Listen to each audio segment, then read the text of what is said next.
भरपूर अभ्यास केला असता माझ्या लक्षात असं आलं की उन्हाळ्यामध्ये वजन कमी करणं सोपं असतं. कसं ते तुम्हाला सांगते. उन्हाळ्यामध्ये पचन क्षमता आहे किंवा डायजेशन आहे ते स्लो असतं.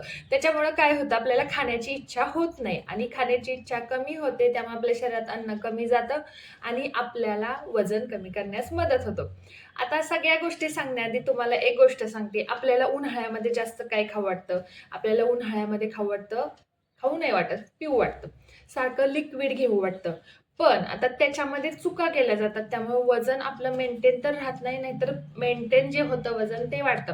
आता तुम्हाला पण माहिती आहे, मी 18 किलो वेट लॉस केला, पण माझं वजन जसंच्या तसं आहे. मी वजन कमी केल्यानंतर माझ्या वजनामध्ये काहीही बदल होत नाही. एक स्टक वजन होणं, अडकणं वजन आणि वजन कमी झाल्यावर कॉन्स्टंट राहणं, ह्या 2 गोष्टी वेगळ्या आहेत आणि मी माझ्या वजनावर स्थिर आहे. मी माझं वजन कमी केल्यानंतर सगळं काही खाल्लं, पण माझ्या वजनामध्ये काही फरक पडला नाही. कारण तुम्ही माझ्या रेसिपीज बघता, भरपूर वेगवेगळ्या प्रकारच्या रेसिपीज असतात. कधी तेल जास्त वापरलं जातं, कधी साखर टाकली जाते जास्त, पण वजनामध्ये काही फरक पडत नाही. मी पण खाण्याची शौकीन आहे, पण एकदा जर वेट लॉस केला, तर तो मेंटेन ठेवणं सुद्धा महत्त्वाचं आहे.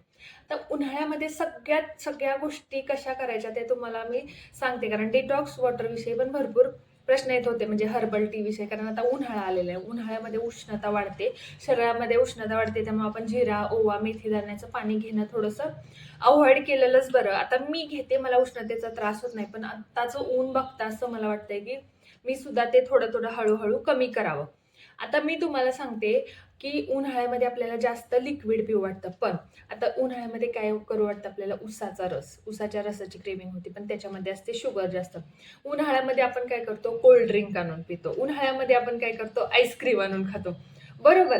आता खरंच ज्याला वजन कमी करायचंय ना, त्यानं काय काय केलं पाहिजे मी सांगते. हा सगळा माझा अभ्यास केलेला असतो. त्यामुळे तुम्ही असं समजू नका मी कोणी डॉक्टर आहे, नाही. मी माझ्या पद्धतीनं वजन कमी केलेलं आहे आणि प्रत्येक गोष्टीचा अभ्यास, पुस्तकं वाचूनच मी वजन कमी केलेलं आहे. आधी चुका होत होत्या म्हणून माझं वजन कमी होत नव्हतं. आता मला त्याचा पूर्ण अनुभव आलेला आहे. तर आता ह्या गोष्टींची आपल्याला क्रेविंग होते किंवा हे खाऊ वाटतं. तर उन्हामध्ये फिरायला गेलं की आपला पहिला पहिला जे आपण जातो तो उसाच्या ह्याच्यावर जातो आपण. पिला पाहिजे असं काही नाही. उसाचा ज्यूस पण पिला पाहिजे. मी पण पिते, पण अति प्रमाणात नको. लिक्विडमध्ये ऑप्शन्स झाले ना, लिक्विडमध्ये तर लिक्विडमध्ये भरपूर ऑप्शन्स. पहिला ऑप्शन म्हणजे महत्त्वाचं म्हणजे दिवसभरात भरपूर पाणी पिलं पाहिजे.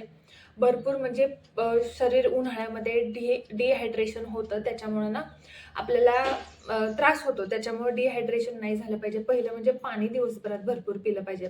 उष्णता होत असेल तर त्याच्यामध्ये सब्जा टाकून पिला तरी चालतो. दुसरी गोष्ट लिक्विडमध्ये येते ती म्हणजे नारळाचं पाणी. नारळाचं पाणी भरपूर उन्हाळ्यामध्ये पिलं पाहिजे. ऑप्शन नसेल, नारळ पाणी मिळत नसेल, तर तिसरी गोष्ट आहे ती म्हणजे ताक. ताक भरपूर पिलं पाहिजे उन्हाळ्यामध्ये, पण विदाऊट शुगर. आपलं नॉर्मली मीठ टाकून पितो ना तसं. विदाऊट शुगर पिलं पाहिजे. आता चौथा जर कोल्ड ड्रिंकमध्ये ऑप्शन येत असेल तर आपला फळांचा ज्यूस पिला तरी चालतो किंवा कलिंगड खाल्लं तरी चालतं. हे झाले ऑप्शन. अजून कुठले कुठले ऑप्शन येऊ शकतात हे तुम्ही कमेंट करून सांगा. आता दुसरी गोष्ट मध्ये उन्हाळ्यामध्ये शरीरामध्ये जेवढं पाणी जाईल ना तेवढं चांगलं असतं. त्यामुळे फायबरयुक्त पदार्थ खायचे. जास्त शरीराला प्रोटीन उन्हाळ्यामध्ये अतिप्रमाणात प्रोटीन खाल्लं ना, प्रोटीन पचवायला वेळ लागतो. ॲक्च्युअली उन्हाळ्यामध्ये पचन व्यवस्थित होत नाही, म्हणजे पचन स्लो असतं. त्याच्यामुळे ना प्रोटीन खाताना पण अतिप्रमाणात प्रोटीन खायचं नाहीये, की रोज सकाळ संध्याकाळ अंडी, पनीर आणि हे खा. प्रोटीन आपल्याला बाकीच्या गोष्टींमधून पण मिळतं, कडधान्य, डाळींमधून. अगदी जे जिम वगैरे हाय इंटेन्सिटी एक्सरसाइज करतात त्यांचा विषय वेगळा. मी माझ्यासारख्यांचा विषय सांगते, की जे एक्सरसाइज वगैरे जास्त करत नाहीत किंवा ज्यांना जास्त असं हेवी वर्क असं काही नसतं, की ज्याला बसून घरातल्या घरात आपल्या गोष्टी करायच्या असतात, त्यांनी तरी ॲटलिस्ट. तर प्रोटीनचं सोर्सेस बाकीचे भरपूर आहेत आपले. त्यामुळं फायबरयुक्त पदार्थ खायचे. फायबरयुक्त म्हणजे ज्या भाज्यांमध्ये पाणी असतं आणि उन्हाळ्यामध्ये अशा भाज्या असतात. उन्हाळ्यामध्ये थोड्याशा भाज्या महाग होतात. पण उन्हाळ्यामध्ये भाज्या ज्याच्यामध्ये पाणी म्हणजे कोबीमध्ये पाणी असतं, आपल्या दोडक्यामध्ये पाणी असतं, भोपळ्यामध्ये पाणी असतं. आमच्याकडे दांगडा म्हणतात हां. दांगड्यामध्ये पाणी असतं. दांगडा माहीत असेल तो हिरवा लांब दांगडा असतो. तर भोपळ्यामध्ये पाणी असतं. ह्या ज्याच्यामध्ये पाणी असतं, काकडीमध्ये, गाजरमध्ये, ह्या गोष्टींमध्ये पाणी असतं. ज्याच्यामध्ये पाणी असतं ना, त्या भाज्या खायच्या. बाजारात गेलं ना, पहिलं नजर फिरवायची वेलीच्या भाज्यांकडे. त्याच्यामध्ये भरपूर पाणी असतं. दुसरी गोष्ट म्हणजे उन्हाळ्यामध्ये सीझनल फळं खायची. आता सीझनल फळामध्ये मला कालच एका ताईंची कमेंट आली होती, की "ताई द्राक्ष खाता का तुम्ही?" तुम्हाला सांगू माझी मैत्रीण ना मला एवढी द्राक्ष देते, एवढी म्हणजे 5-5, 6-6 किलोने द्राक्ष देते. मग मी काय ती द्राक्ष वाया घालवत नाही. द्राक्षामध्ये साखर भरपूर प्रमाणात असते. तुम्हाला जमत असेल तर तुम्ही मन भरेपर्यंत खा. आपलं जेवण करता रेग्युलर थोडंसं एक वाटी बरोबर खाल्ली तरी चालतात. मी तर भरपूर द्राक्ष खाते. मी खरं सांगते मी खाते. पण एकदा मी वेट लॉस केला, एकदा माझं शरीर त्या गोष्टीशी आपण म्हणतो ना हे झालंय की मला आता काही मी खा माझं वजनच वाढत नाही. कसं ते तुम्हाला माहिती आहे मी कसा वेट लॉस केलेला आहे.